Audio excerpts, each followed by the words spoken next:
Hello दोस्तों। आज हम लोग देखेंगे ऋग्वेद में जनजाति राज्य व्यवस्था। तो ऋग्वेद काल में आर्यों का प्रशासनिक तंत्र कबीले के प्रधान के हाथों में था। वह राजन अर्थात राजा कहलाता था। ऋग्वेदिक काल में राजा का पद आनुवंशिक होता था। राजा एक प्रकार का मुखिया होता था। उसके पास असीमित अधिकार नहीं थे क्योंकि उसे कबीले की सलाह लेनी पड़ती थी। कबीले की आम सभा जो समिति कहलाती थी अपने राजा का चुनाव करती थी। वह कबीले के पशुधन का रक्षा करता था, युद्ध का नेतृत्व और कबीले की ओर से देवताओं की प्रार्थना करता था। ऋग्वेद काल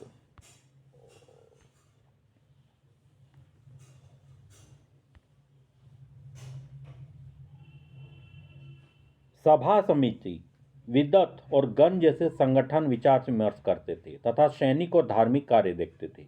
ऋग्वैदिक काल में स्त्रियां सभा और विदत में भाग ले सकती थी। सभा समिति की बात करें तो वर्तमान लोकसभा को सभा और समिति को वर्तमान राज्यसभा समझा जा सकता है। सभा ऋग्वेद में सभा का उल्लेख 8 बार हुआ है। सभी सभा के पुरुष सदस्यों के लिए सभे शब्द और स्त्रियां सदस्यों के लिए सभावती शब्द आया है। समिति ऋग्वेद में समिति का उल्लेख 9 बार हुआ है, परंतु उत्तर वैदिक काल में इसका महत्व बढ़ता हुआ प्रतीत होता है। अथर्ववेद में सभा और समिति को प्रजापति की पुत्रियां कहा गया है। अथर्ववेद में इस बात का परिणाम मिलता है कि समिति में स्त्रियां का प्रवेश संभव था। विदत विद्वानों की सहभागिता की समिति, इसमें वृद्धों और विद्वानों की सहभागिता होती थी। विदत शब्द का प्रयोग ऋग्वेद में 122 बार हुआ है। दैनिक प्रशासन में कुछ अधिकारी राजा की सहायता करते थे। सबसे महत्वपूर्ण अधिकारी पुरोहित होता था। पुरोहित के बाद सेनानी का स्थान था। उसके बाद चारागाह जत्थे का प्रधान वाज्रपति कहलाता था। परिवारों के प्रधान को कुलप, लड़ाकू दलों के प्रधान को ग्रामीण कहा जाता था। कबीरा और प्रधान, कबीला और पारिवारिक जीवन, व्यक्ति की पहचान कुल या गोत्र से होती थी। लोगों का सबसे अधिक आस्था अपने अपने कबीले के प्रति रहती थी, जिसे जन कहा जाता था।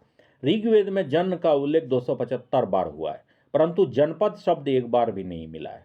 ऋग्वेद में दूसरा महत्वपूर्ण शब्द विष है, जो कबीले का अर्थ में मिलता है। ऋग्वेद में इसका उल्लेख 170 बार हुआ है। वैश्य नामक बहुसंख्यक वर्ग का उदय इसी विष या कबाली जनसमूह से हुआ है। आरंभिक वेद अवस्था में परिवार के अर्थ में गृह शब्द का उल्लेख मिलता है, जो ऋग्वेद में बार बार आया है। समाज पितृसत्तात्मक था। वीर पुत्रों के लिए कामना की जाती थी, लेकिन ऋग्वेद में बेटी के लिए कामना व्यक्त नहीं की गई है, जबकि पशु की कामना सूक्तों में बार बार मिलती है। स्त्रियां सभा समितियों में भाग ले सकती थी। वे पतियों के साथ यज्ञों में आहुतियां दे सकती थी। सूक्तों की रचना मौखिक होती थी, कोई लेख नहीं मिलता है। ऋग्वेद में नियोग प्रथा, बाल विवाह का कोई उदाहरण नहीं है। सामाजिक वर्गीकरण, सामाजिक जीवन, भाषा, भाषाई गौर वर्ण के थे मूलवासी। ऋग्वेद में आर्य वर्ण और दास वर्ण का उल्लेख मिलता है। धीरे धीरे कबीलियाई समाज 3 वर्गों में विभक्त हो गया है: योद्धा, पुरोहित, सामान्य लोग, प्रजा। चौथा वर्ग जो शूद्र कहलाता था, इस साक्ष्य ऋग्वेद काल के अंत में मिलता है। इसका सर्वप्रथम उल्लेख ऋग्वेद के 10वें मंडल में जो अंत में जोड़ा गया है। ऋग्वेद के व्यवसाय के आधार पर समाज में विविधीकरण आरंभ हुआ। ऋग्वेद में परिवार का सदस्य कहता है।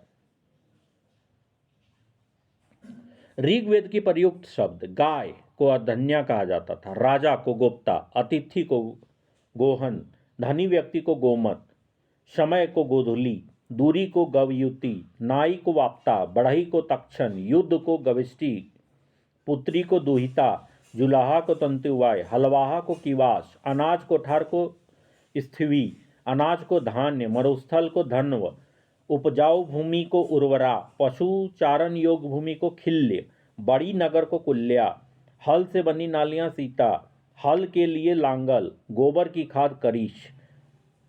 Thank you for watching.